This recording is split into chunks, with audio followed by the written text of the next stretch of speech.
Workshops have been being done around Alaska for several years now, as you can tell.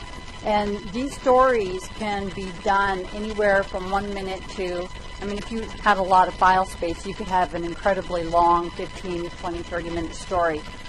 When we're teaching people, we want them just to create a 2 to 3 minute story, which is 200 to 300 words. And so a big question is, a lot of people show up at these things and they're really uncomfortable. They want to know if they have to be Steven Spielberg to create a digital story. And the answer is no. Anyone can create a story.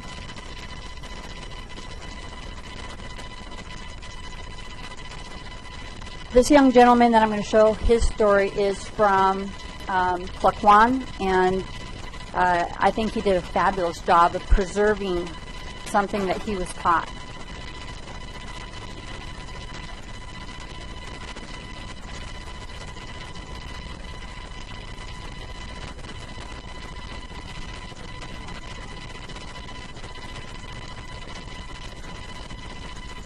Maybe he doesn't want to share.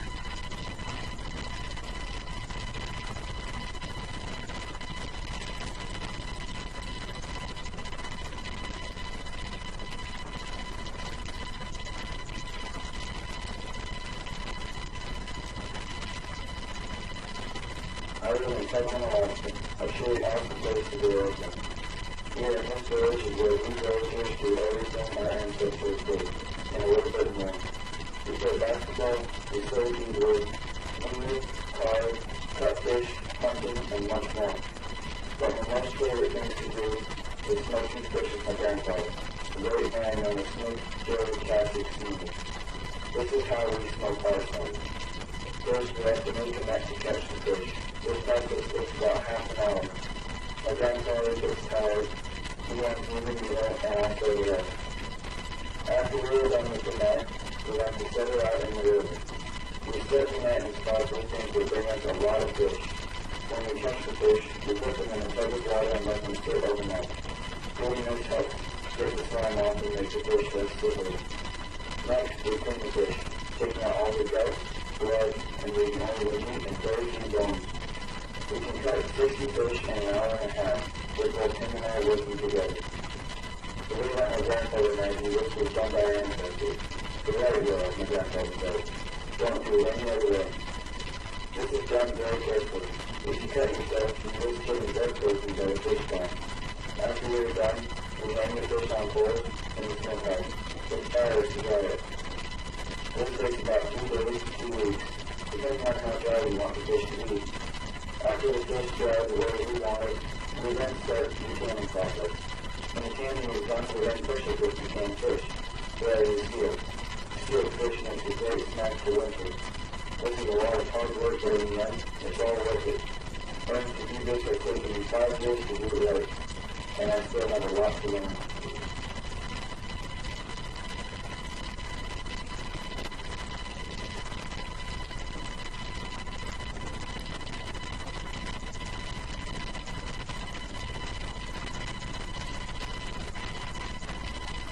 So the great thing about this is you can actually use a story, and if you really wanted to, if you wanted to pass a family recipe on that you had learned, something that you had been taught, you could literally do every single incremental step, and it would be preserved forever. Well, okay, as long as technology, and that version lasts. But, then you could update it, like we do our 8 millimeters. Anything is possible. It takes 1,000 voices to tell a single story. It's a Native American saying, and it's true. But if you want to create a digital story, you need some equipment.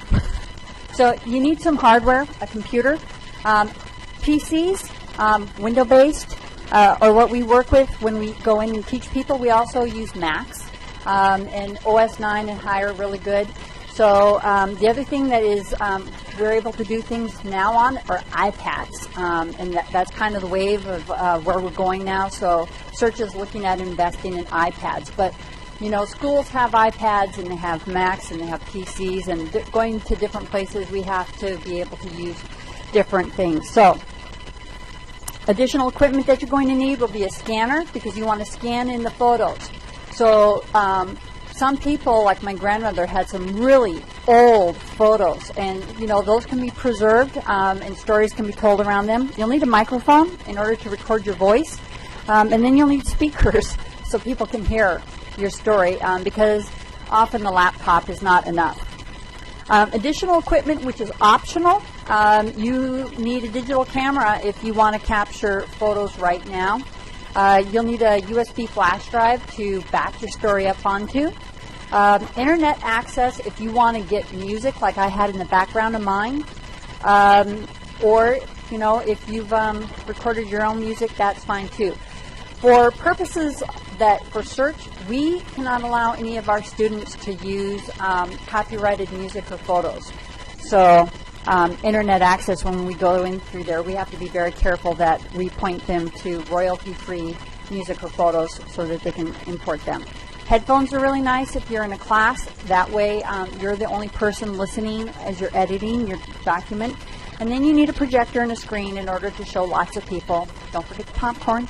People like to watch popcorn, when they're watching the movies. Software that you're going to need for a PC.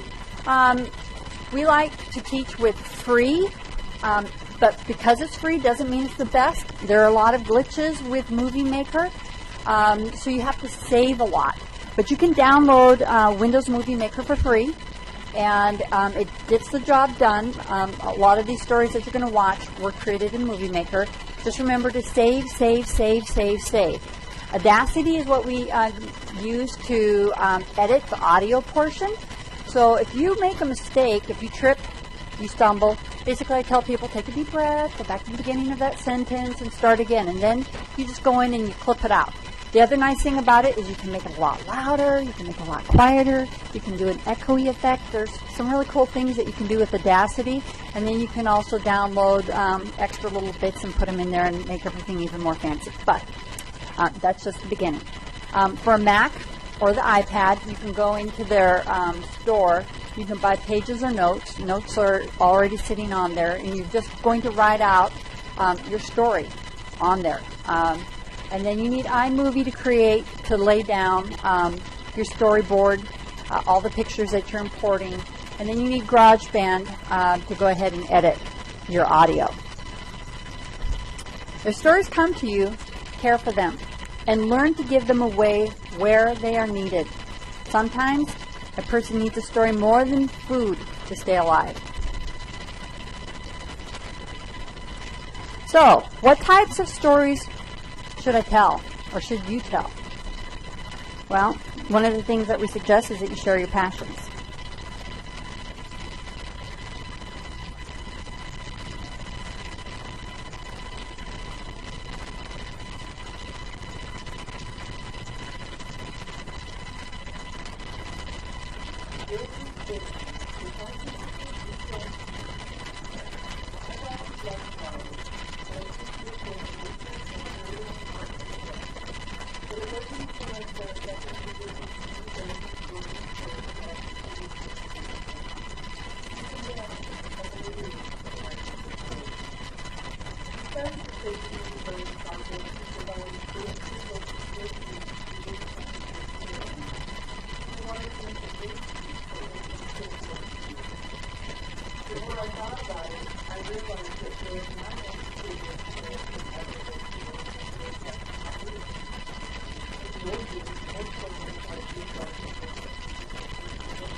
You work for a week and then you get a week off. So play with my kids, go out here and take my kids wherever they want to go. I always encourage them in April. And She was still with you in April. She was the one that over the border showed up. Nothing. As far as I was concerned, they could stay there. We kind of laughed and joked. We don't go by the month. We live in Stevens. Here that she's salmon derby time. And then commercial fishing. Then it's hunting time. And we don't go by the month. We go by the season. But we We do have a program, a couple of years coming in April. system and wait early, and we came down April 1st to the boat place, and we brought the people up, and they, oh yeah, April Fool's, they wouldn't believe us, and that was the one time, and then we were for a lot of really different people, because they wouldn't come down the dock, they thought it was April Fool's joke, but just kind of, I don't know, it's just a time, and it's like a time, you know, it's like it's kind of our building and stuff, and that place is, We used to like the height of it. And then we know just about when they were going to show up. If you went over to the left side alley, we went to the sea line, you go in there, we went up because the sea line was big up there. And you go. And everybody tried to up and up the river and chase through it. But sometimes there'd be 30 of us up there playing. they bring their lawn chairs, and sit on the bank and watch it, and stir it on, and fill up their containers, and Monday and have a big group there.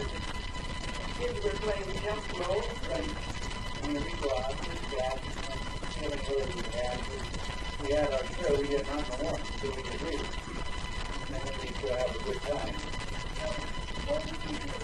well, with the kids, you could just use the kids. And then walking the thing down, and you can both go out and around, and make that hook,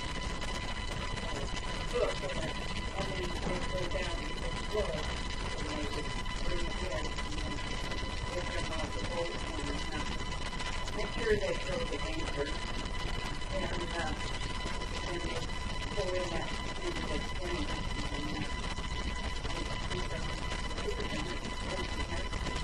and hasn't been able to go out. Last 2 years, we finished, Meisner was so easy, Meisner, yeah, called the people up here, they came down to Dodge, and he was living, he was living up the village, so he was still part of it. But we kind of laugh now, because first ones on the list were the old times, and we had a list of them, and Nick, and we're saying now, all the old timers are gone, and we don't get to use the old timers. We've lost up to the one that we split it. I mean, my boy and Meisner and Jerry Meisner, like, how do you only do that fish mixture? Maybe, I don't know, first one, and they're really a few of the best.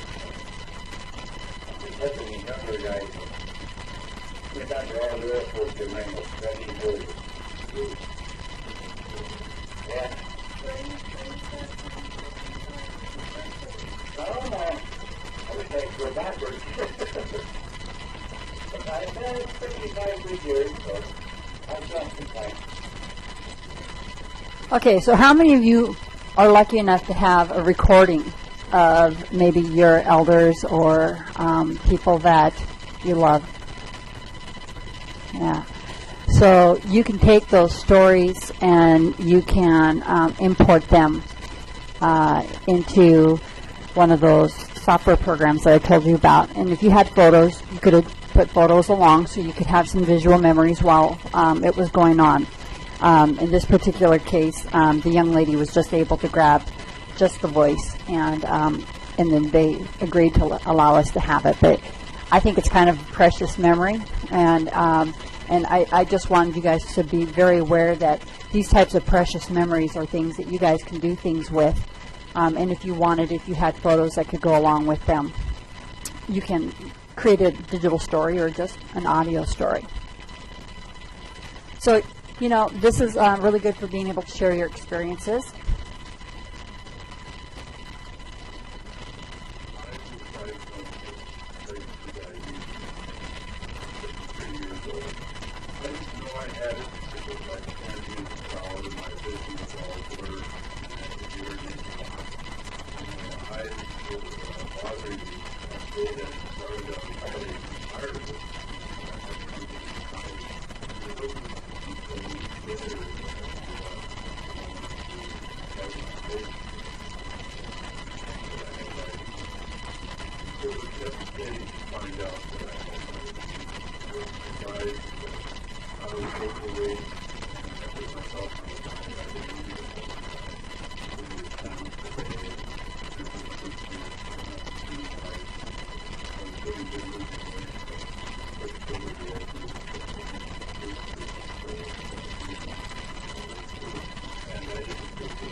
I would believe a method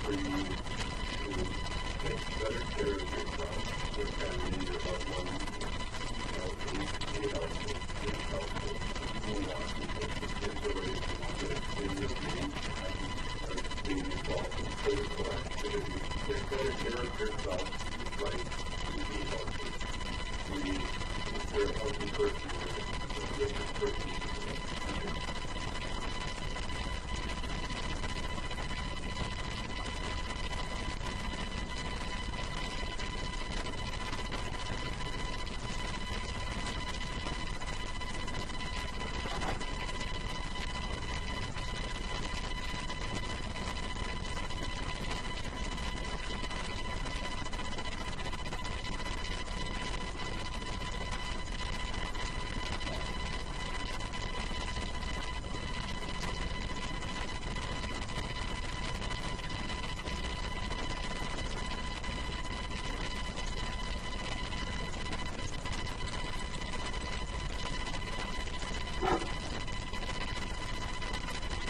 And you can share your adventures.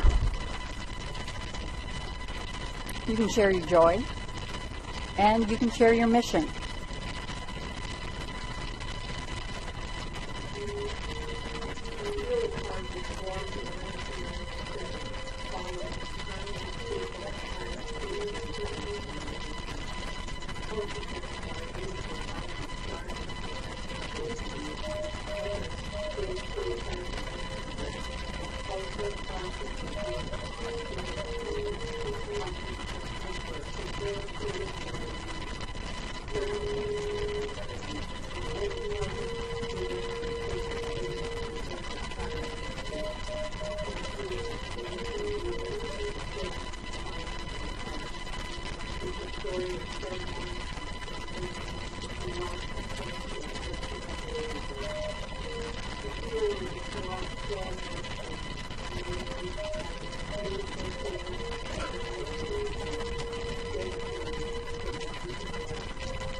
And last, it's always very, very important to share your humor.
After we get to meet up,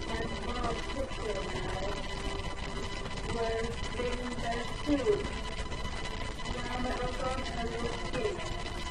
And that's the story they started there. My cousin.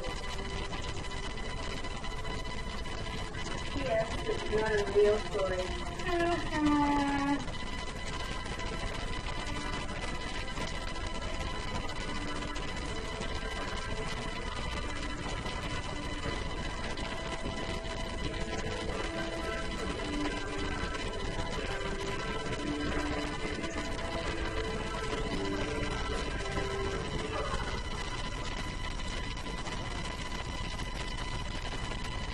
Okay.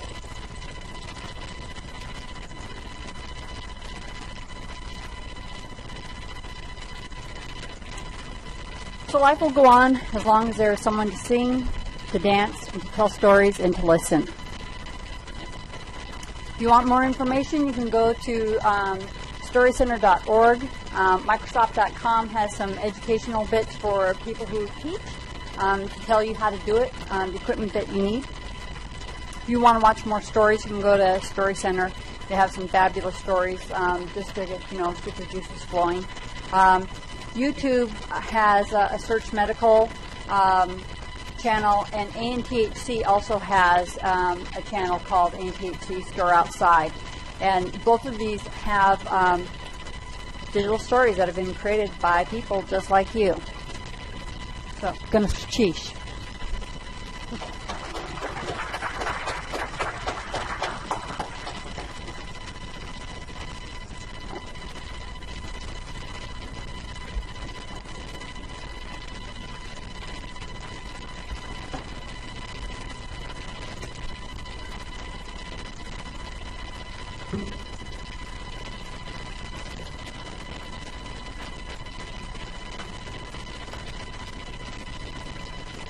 All right, finish the piece.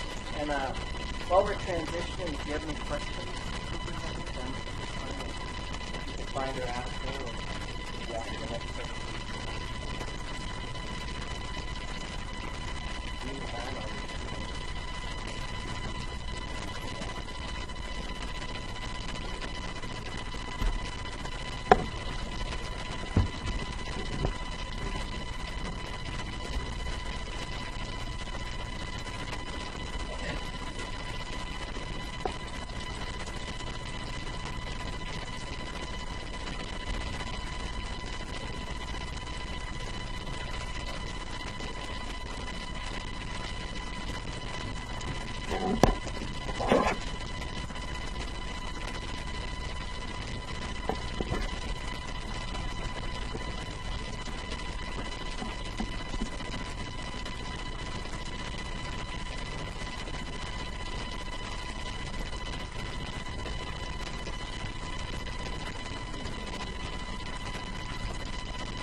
Oh. Yes.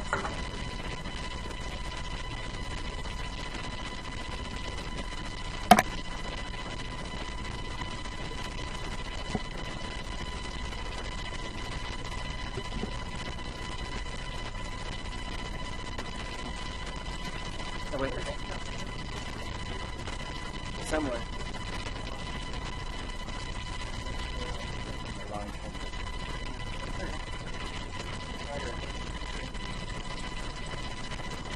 Oh, that's what you're on.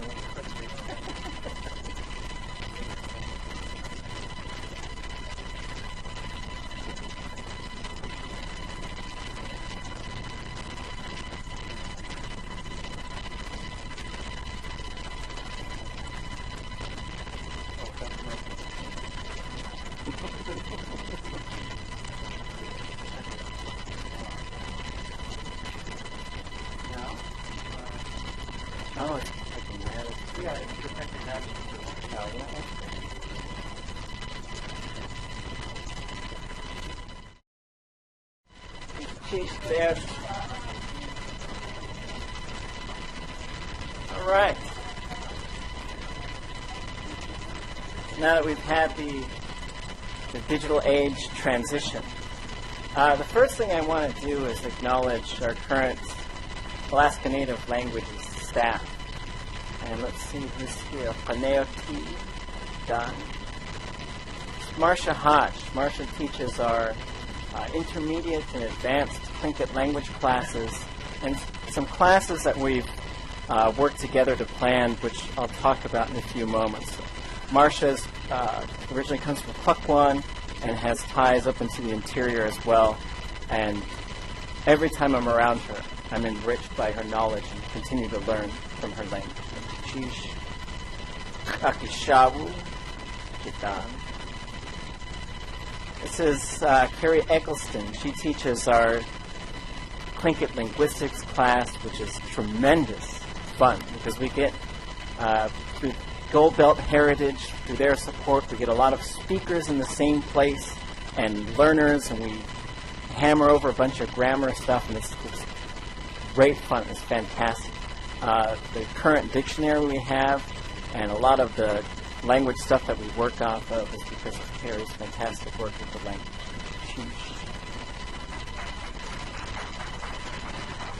We also have Kushye Dan. Robbie has worked tirelessly in this community and in others to offer language at the community level, through the university, through schools, and this has contributed a tremendous amount to curriculum here in the interior, up in Atlin, and a variety of other places, and has never failed to step up and do things when they need to be done. Sheesh. And we also have, with the Shi Kla, who I don't see, but Alice Taft, who's basically is a self-supportive employee. She writes grants that support her position, her own position, and has resulted in hundreds of hours, countless hours, I don't know how many, of documented Tlingit that we pay people to transcribe and translate, which become tremendous learning tools for intermediate and advanced learners and speakers. There she is right there. I was just talking about. Sheesh. She also brings a wealth of just linguistic and functional knowledge to us. And I also want to acknowledge our community teachers. I see Sekut and Dr. Jimmy was in here, and Nakashan is around. And they are out in the community.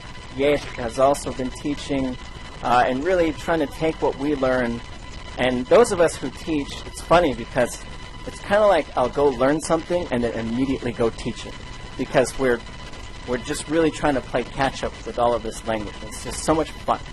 Also, I want to acknowledge Zeus for the contributions he has made answering questions. This is a Tlingit verbal structure handbook, which makes me slobber a little bit. It's very fun stuff. I don't know if it's fun for everybody, but it really starts to answer questions, and we get all of this detail about language, and then we try to transfer that into knowledge that works for students and that is acceptable for our fluent speakers. So lastly, I would like those of you who speak Tlingit, if you could just raise your hand and hold it up for a little bit. If you can't hear me, then just raise your hand. So take a quick look around. These are the people you need to be attaching yourself to. We don't have a lot of speakers left, and we need to be spending as much time as we can with them. All the things that we learn in the classroom, all the things that we learn on our own, we need to refine through the mind of the fluent speaker who has spoken from birth. Because a lot of times we'll say things that are just funny, like with Demert when there was no one else in the room and she got stuck with me and we're supposed to come up with projects, and I said, let's write a Tlingit soap opera. Because we love drama, right? We love drama. And the phrases we came up with, after a while, we were just hopelessly no good, and we abandoned shit. So, but I really want to acknowledge our speakers and just say Chish Plain, and I wanted to do that before I started. Shaudineki, and yet Kusani, and Chish Tainaya. What gave Sidzi Yagau? At a way, is Chayeku Genki A, what to Saku, I think at Yokatung. Aka Yidataya, yet the cut that place, Hachi gis away. Ha iti ka gis away. At a way, was the Kukunach. Hayet Kiyan, had the Chankiyan. Ha had the Chanki Yakian. Has to Sakubu had linked Yokatung. I guess you think it has it. The cut you hand. I guess you think it has it. At a way, Akasti Hachi. I think it Yokatung. Ha at Uwe Kunakaya Yokatung. And Chish stuck a Hatiti Kunach at a way. Yirsaku, the cut you hand. Chisha. What we're doing through this conference, what we do with our language, we just keep in mind it's not for us. This is for our children, our grandchildren, our grandchildren's children, ha'iti ha. Those who will come after us. Those who will be in our remnants, our descendants, so that generations from now, they will know our Tlingit language. We're still Tlingit because we have our culture and language, and we're going to keep it alive because it keeps ourselves alive. Chish, thank you for coming. Thank you for listening. We're going to talk about some kind of tough stuff. The things I like to focus on are reasons why we're not necessarily turning the corner yet. We've got language tools, we've got language speakers, we've got funding, we've got time. There's millions of dollars that have come through our region. And we're not quite there yet. And I really want to get to some of the fundamental questions that I see as far as reasons why. So some of it might be tough, so I'll try and think of dumb jokes that might lighten it up a little. I used to put pictures of like little ravens, like little baby ravens. So cute. I should have put them in here. I forgot. There's nothing cute in them. But anyways, so the title of this is Tlingit Chasatit Dekatuhan. We are all human beings, right? But sometimes I think over the course of time, for one reason or another, we forget how to be human beings. That fundamental concept. What does it mean to be a person? What should you be doing? It gets complicated. But as we go, I was kind of looking back at everybody who I could find that has taught an Alaska Native language class at UAS, and I should certainly expand this to include fluent speakers who have set foot, who have come near our classrooms. Just so you know, the door to an Alaska Native language classroom is always open. Can't pay tuition? Okay, let's just not worry about it. You just want to drop in from time to time, that's fine. We've got an agenda we're going to stick to, but we've got to get to this sort of open door policy. This is not a place to be afraid. This is not a place to run away from. This is a place to run to, onto the lap of your paternal auntie.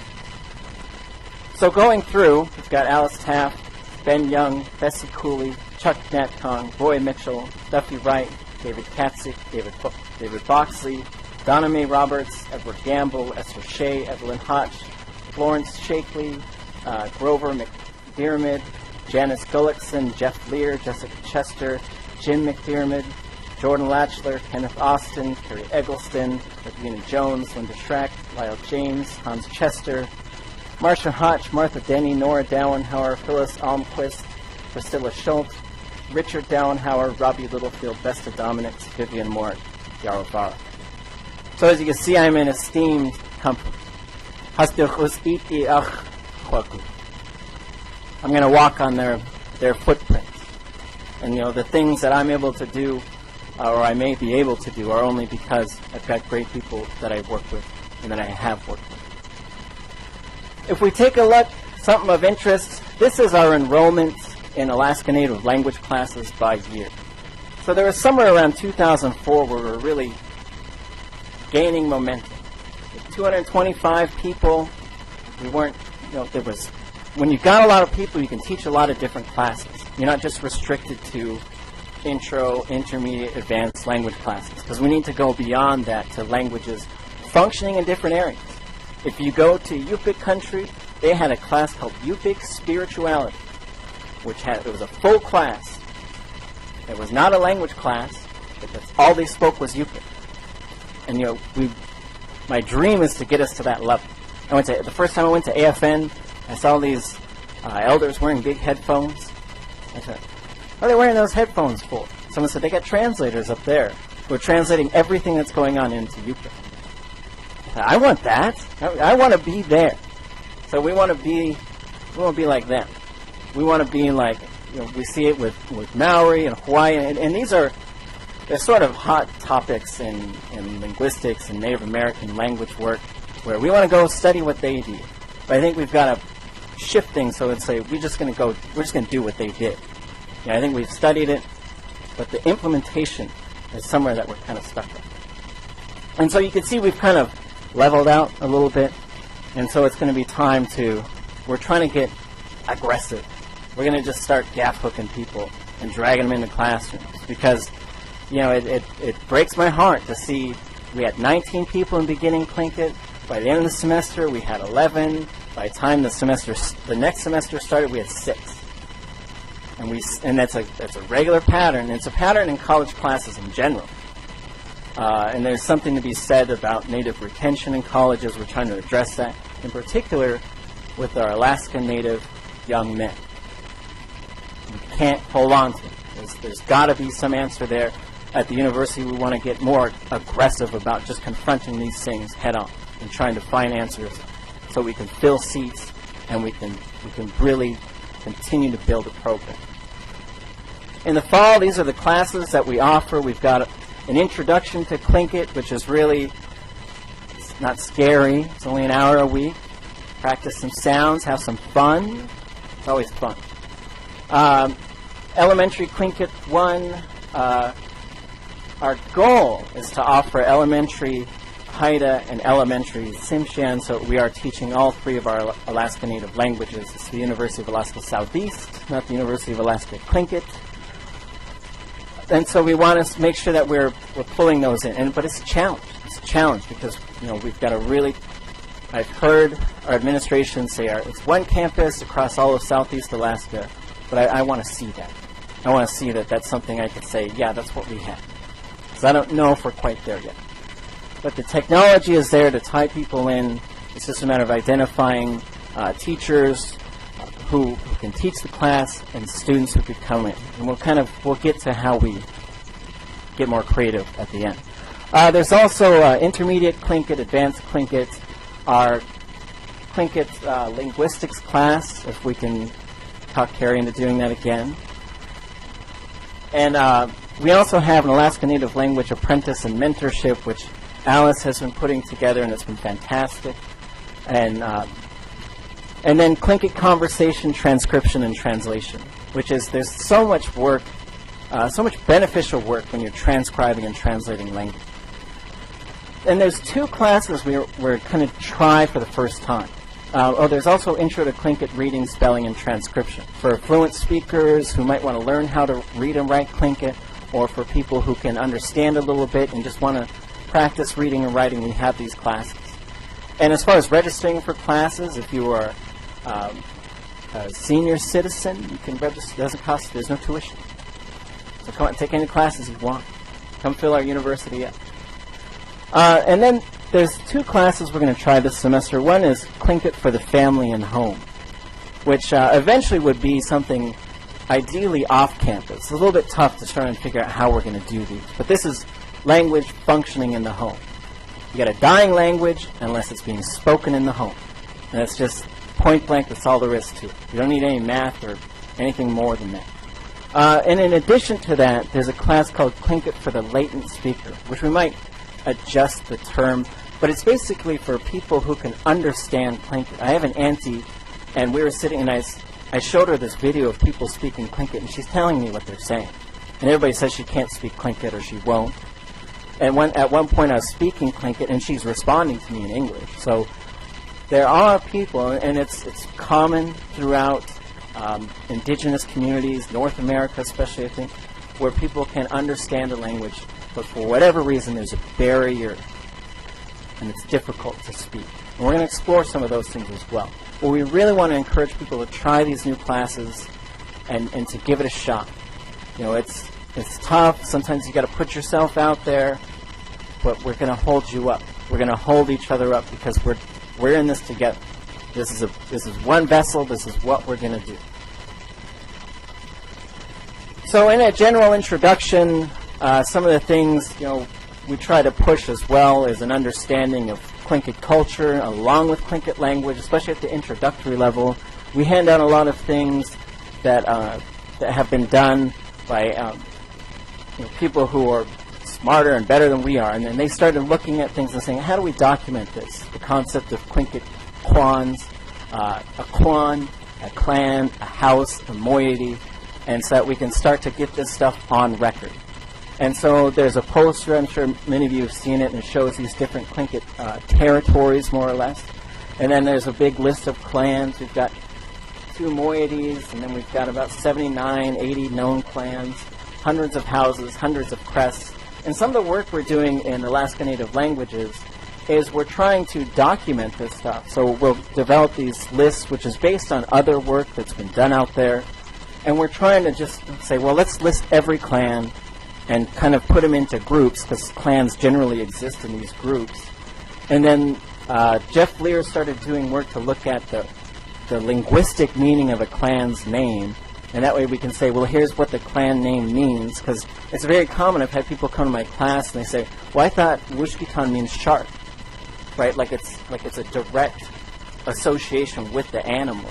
And so this is stuff that we could put out there to help document stuff, and eventually get some mapping involved. So we could say, well, here's this clan, and they migrated to this area, and then they split to this. And I completely understand it's very sensitive knowledge. You don't want to go places and start telling people about other clans. But at the same time, it's knowledge that I think is in danger of sort of becoming simplified because we understand perhaps less of it. And so the goal is, this stuff isn't widely shared, but for students of the Tlingit language and culture, it's good for them to understand these things. Because if you're going to have a Tlingit speaker and someone says, I'm Kuwaiti, you should know what that means as far as your relationship to that person. This is something in terms of Tlingit identity, which I've been thinking about, which goes as far as if you start at the bottom. This is sort of personal identity, and then it kind of goes out as far as what you're most closely related to. But it's interesting because I think there's this sort of thing where, like, here's the thing that I am most closely related to, but that's also the thing I talk about the least in public.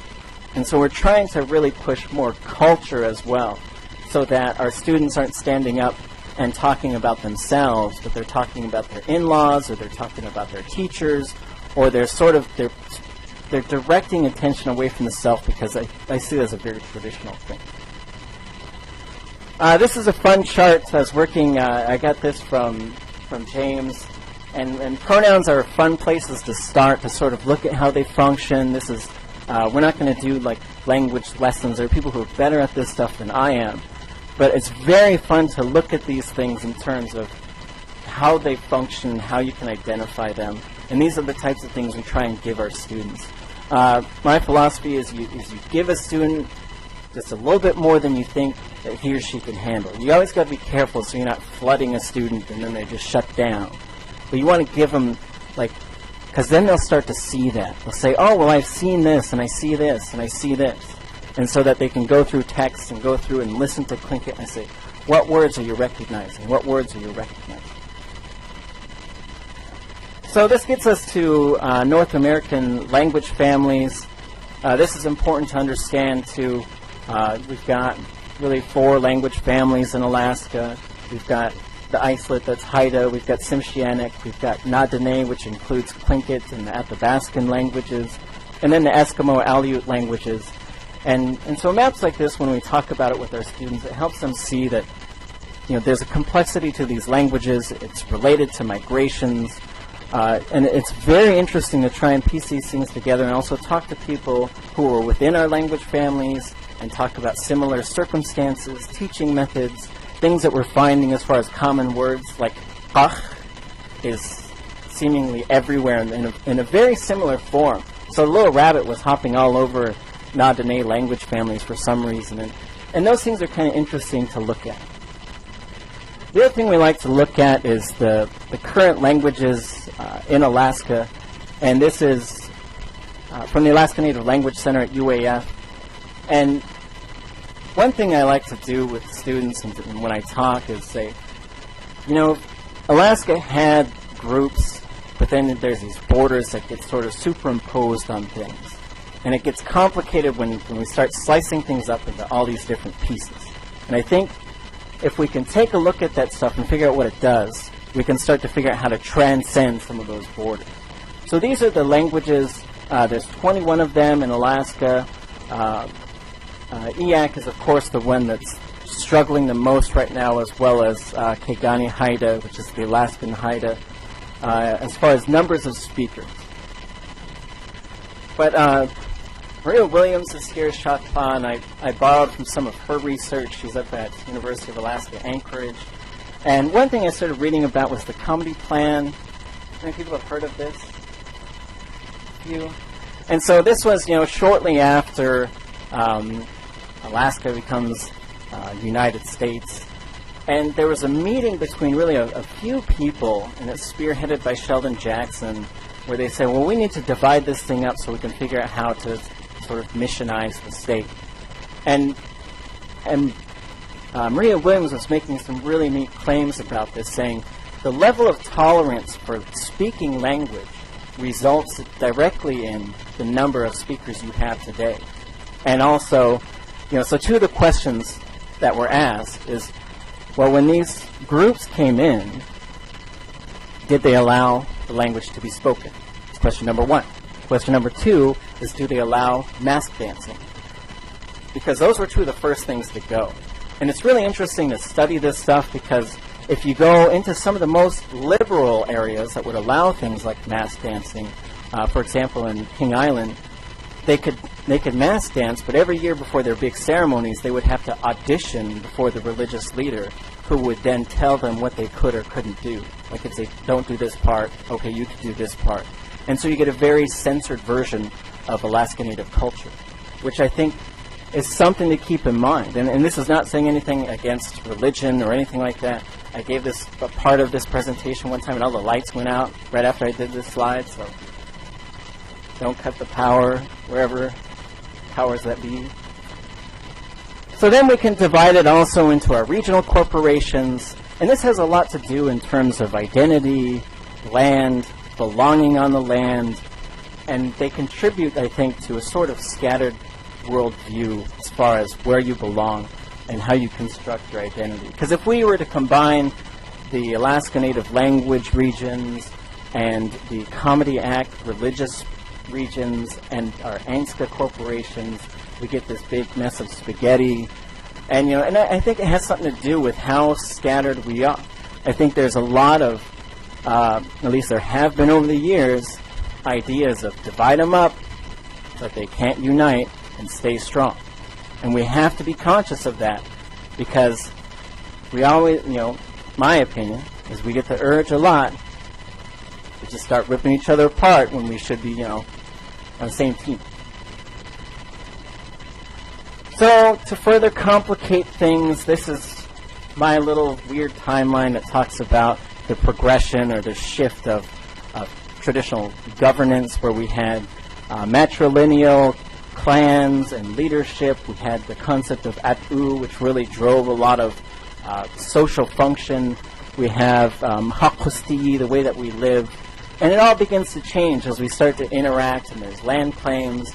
In order to successfully file land claims, groups had to organize into non-native structures where you have a president and a vice president and so on and so forth. And now, the short version of this is we have in any given community probably the presence of 6 to 8 to 10 different type of groups that someone's a member of, and it divides our leadership, it divides our time, it divides our energy. I know there's a lot to do, but it's just interesting to me because all these groups then have their own agenda, and and honestly, language revitalization is probably not that high on most of their agendas. And I continually ask, 'cause I read an article about Cherokee, and they have a language department, and they have a technology department within their language department because it's so large, and I think, why don't we have a giant language department where we could have departments within it? Instead, we're compartmentalized into language departments for different organizations who work together, but, the concepts of true partnerships, I think, are what we should be pushing for. So, the end result is here's a percentage of speakers. This is basically, if you're dark blue, you're doing good. As you get progressively more red and head towards black, you're really in trouble.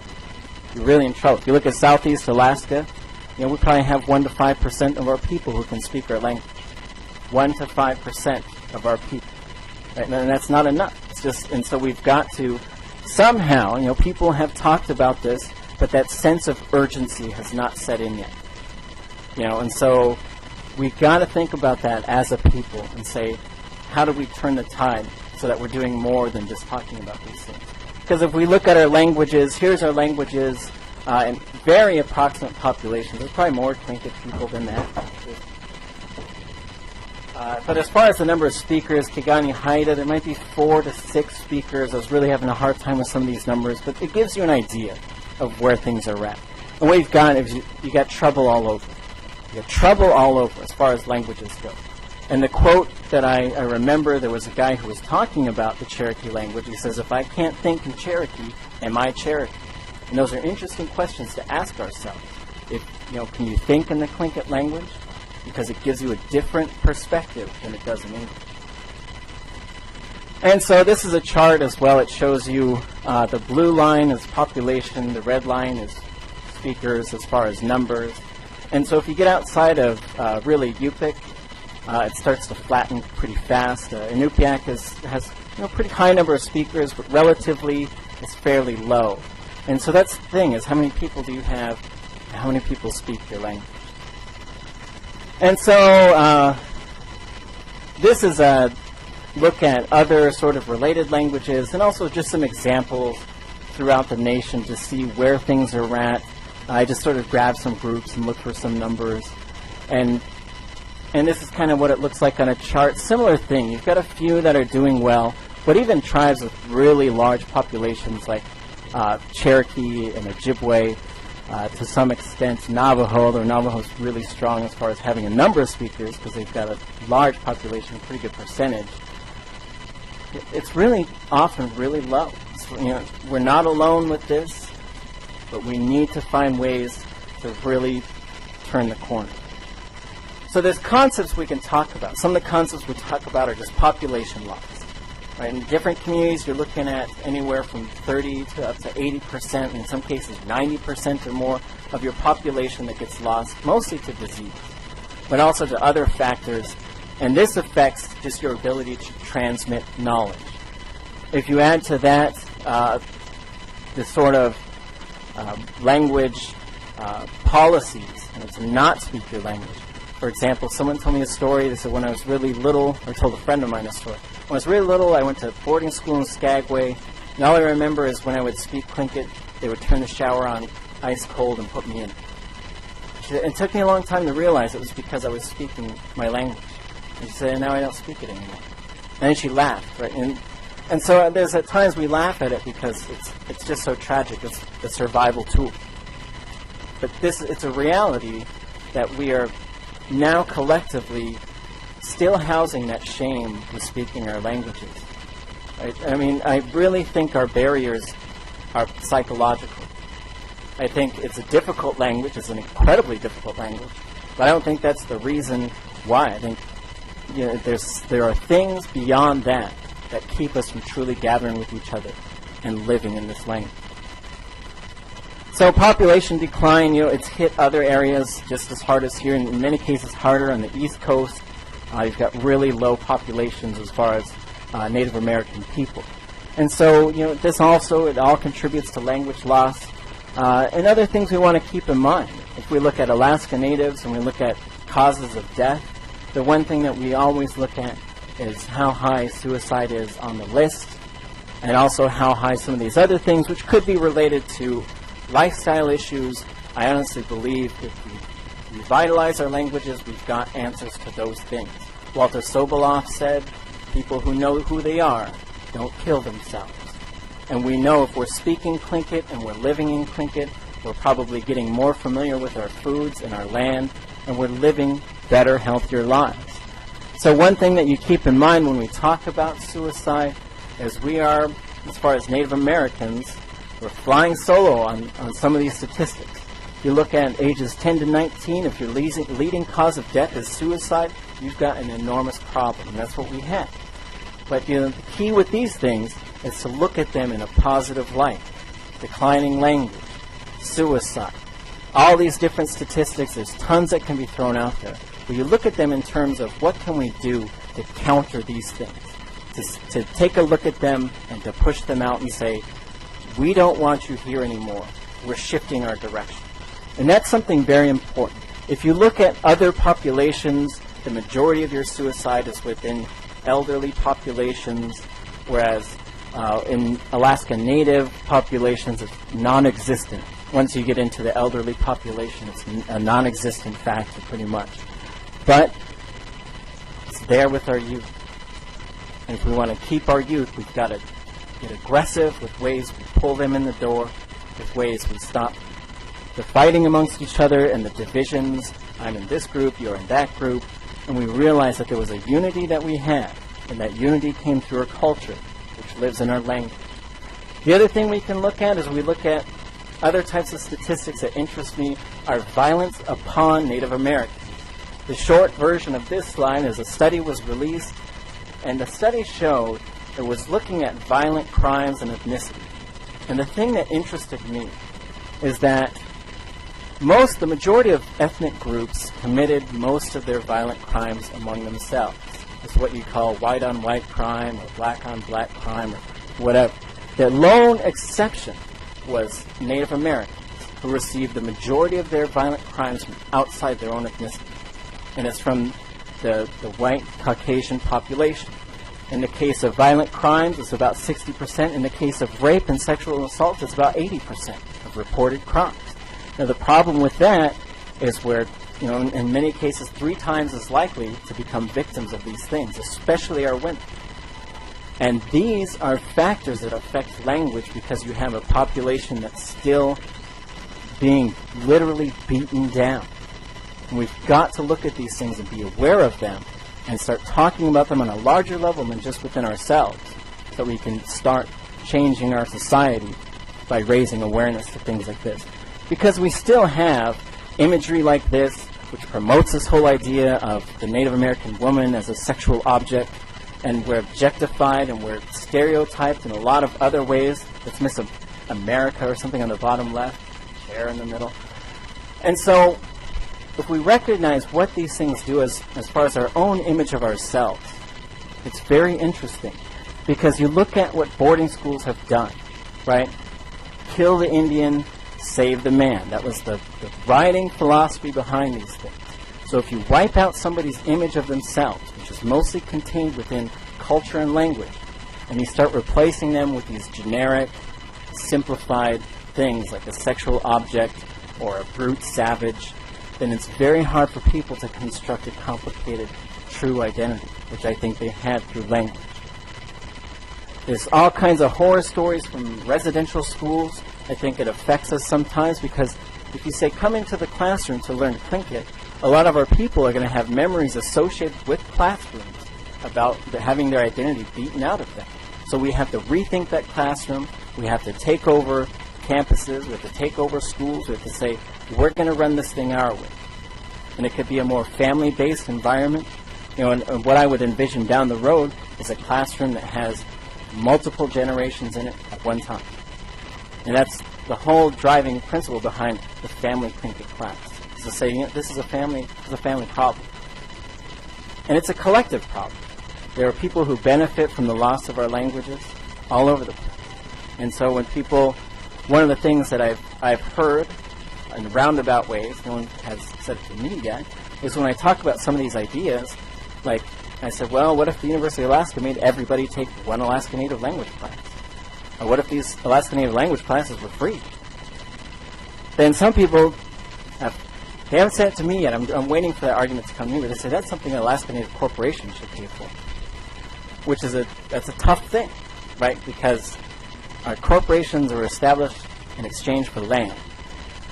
Nothing has been settled as far as language. Sheldon Jackson was a federal employee. He was executing a directive from the federal government to assimilate Native Americans. So I think somebody's on the hook for that stuff. So if we look at assimilation, right, it's trying to remove the Indian and make him into something else.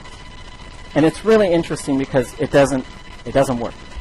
You cannot just remove an identity from people because we have things that are imprinted into our DNA, that are in our subconscious, and that's our ancestry.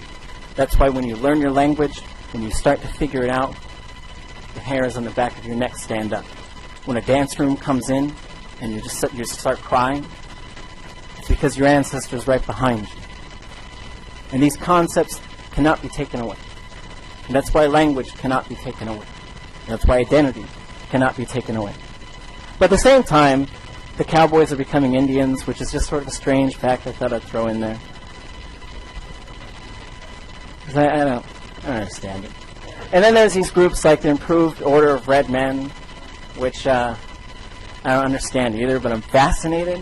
It's like something I'm like, what is that? And so their principle is they dress up like Native Americans, but they don't allow Native Americans in their groups. And there were at least 4 presidents who reportedly were members of this group. Anyways, our regional corporations are making money.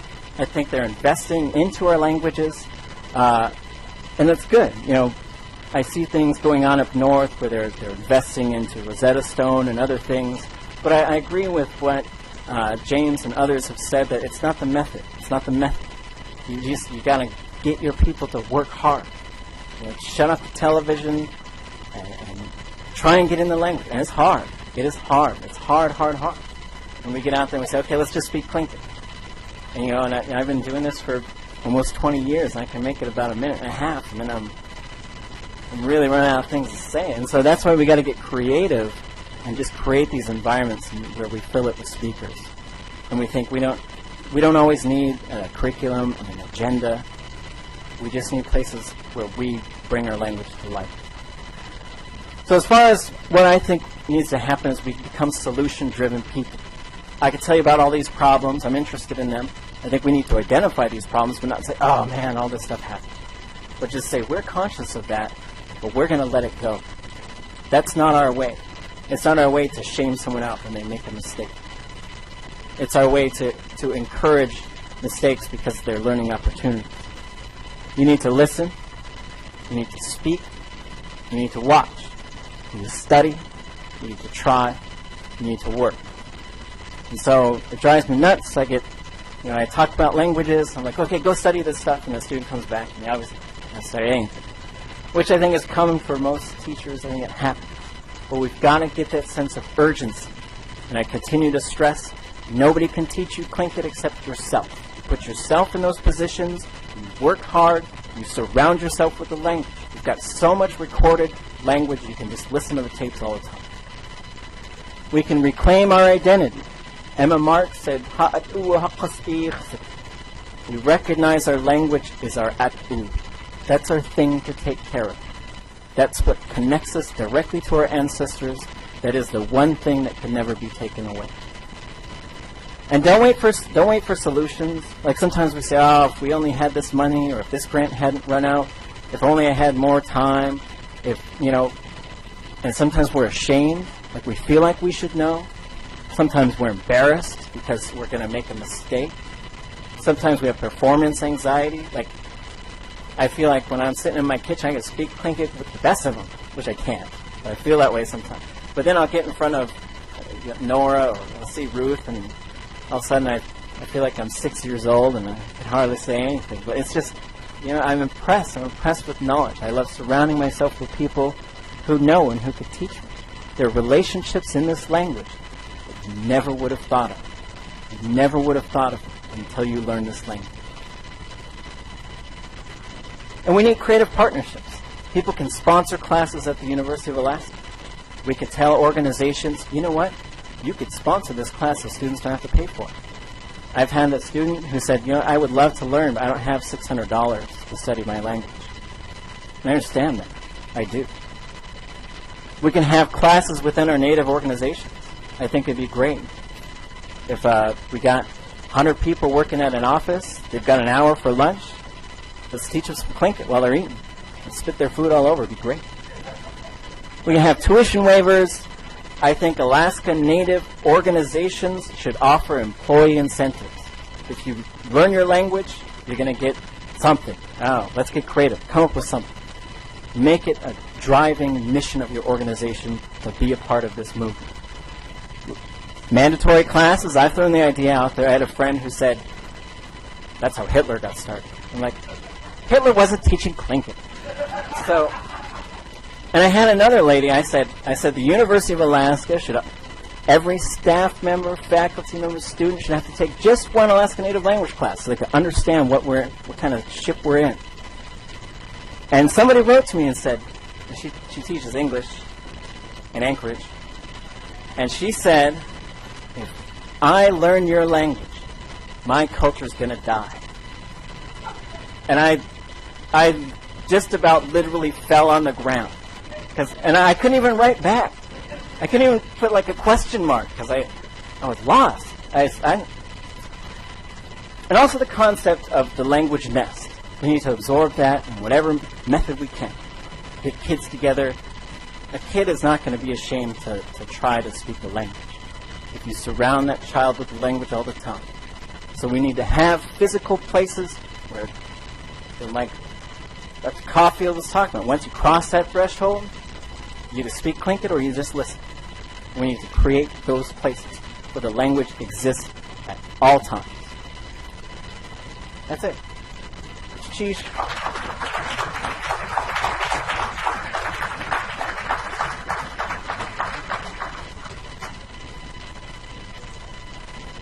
And I don't think we have, I think we had a break on the schedule. Okay, yeah, I'll be happy to carry on a discussion if you guys want to, or we can talk about it later. Contact me through the university. Thank you, Renee.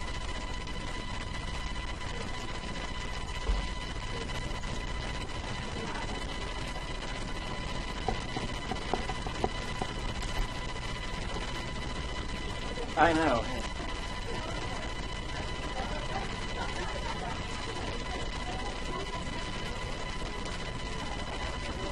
There's an immersion room next door. There's an